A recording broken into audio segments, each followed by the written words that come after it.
We're going to spend just a few minutes talking about the stages of the helping relationship. And we want to look at what the different stages are and analyze the connection between theoretical orientation, helping skills, and the 5 stages. So let's look a little bit at what different authors have to say about the stages. So one thing I want to say is while they may be called different things by different theorists or clinicians, we're really talking about the same thing.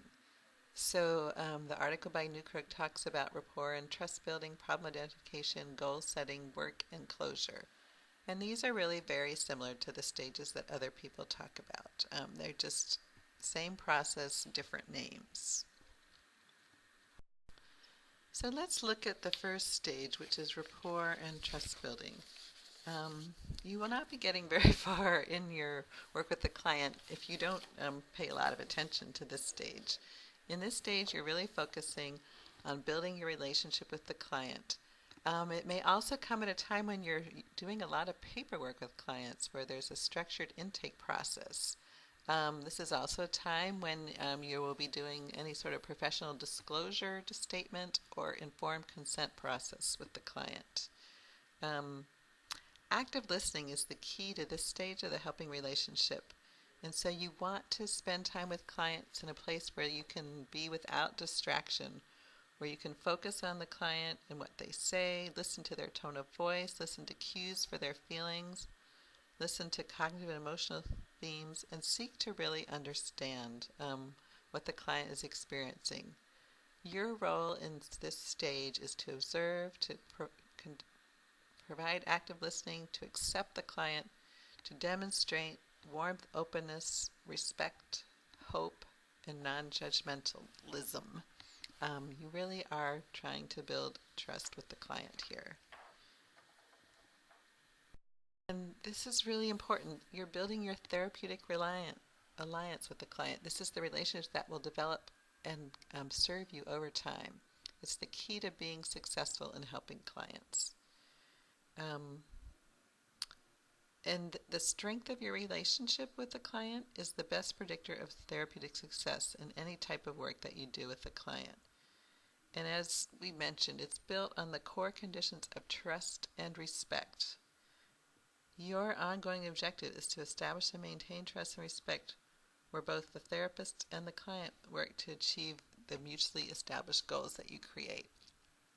So the core conditions of a therapeutic alliance are that the client feels comfortable with you, that you have common goals and purpose that you're working towards together, that there's a sense of safety and trust and mutual respect in your relationship. Stage 2 is identifying and exploring the client's problems. Now, ideally, this should be based on the in-depth assessment you've conducted, not just with the client, but maybe gathering information from collateral sources. So you're going to hear the client's story and validate the issues and concerns and expectations that the client is coming with. You may come to a conclusion about the problem. If your agency requires a diagnosis, you may come to a diagnosis. And part of this problem identification also is continuing to build your alliance with the client and establishing that you are able to help them. Your role here is to express empathy. And empathy helps the client to see the bigger picture of their situation, and it helps you to see what the client is expressing indirectly, to see what may have been overlooked, to be able to identify themes and patterns, to help clients own their own feelings and behaviors, and to connect things that maybe don't seem connected at first. So you are going to be clarifying. The skills you're going to use are clarifying, paraphrasing, reflecting, summarizing, and some very judicious self-disclosure if it seems like it will serve the client. So at the end of this stage, what you're going to be deciding is, can you help the client with a problem? And if so, you will continue working with them. If you cannot help them, you may be able to refer them to someone else. So these are the decisions you're going to need to make during this stage. Stage three, once you've identified the problem and decided to move forward with working on the problem, you're going to be working with the client to set goals.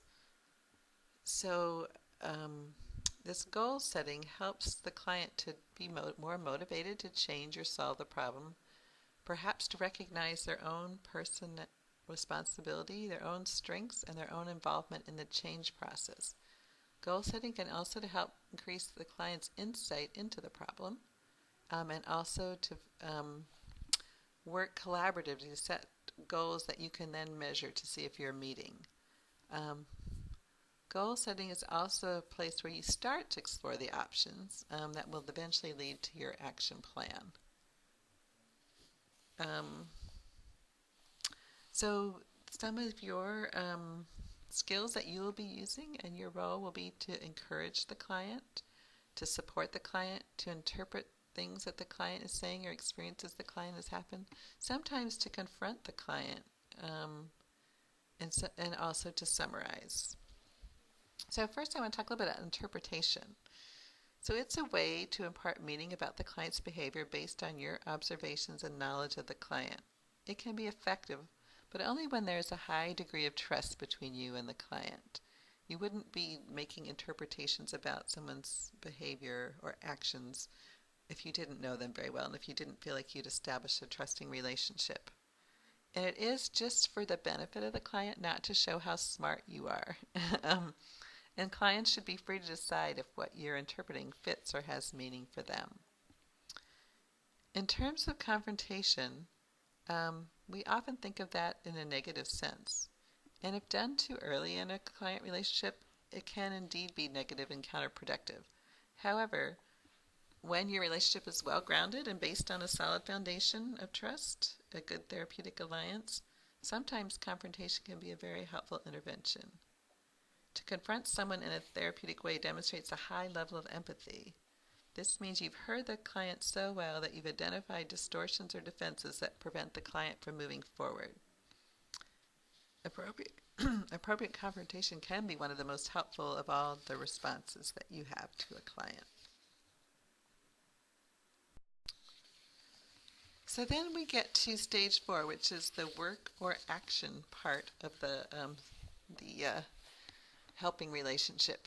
Here you're deciding on your strategies or activities that you're going to do to help the client to reach their goals. You're making your plan, and then you're working on the plan.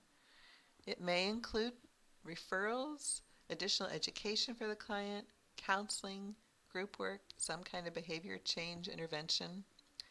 But you also are trying to continue to help the client to be autonomous, to steer their own destiny, to empower them.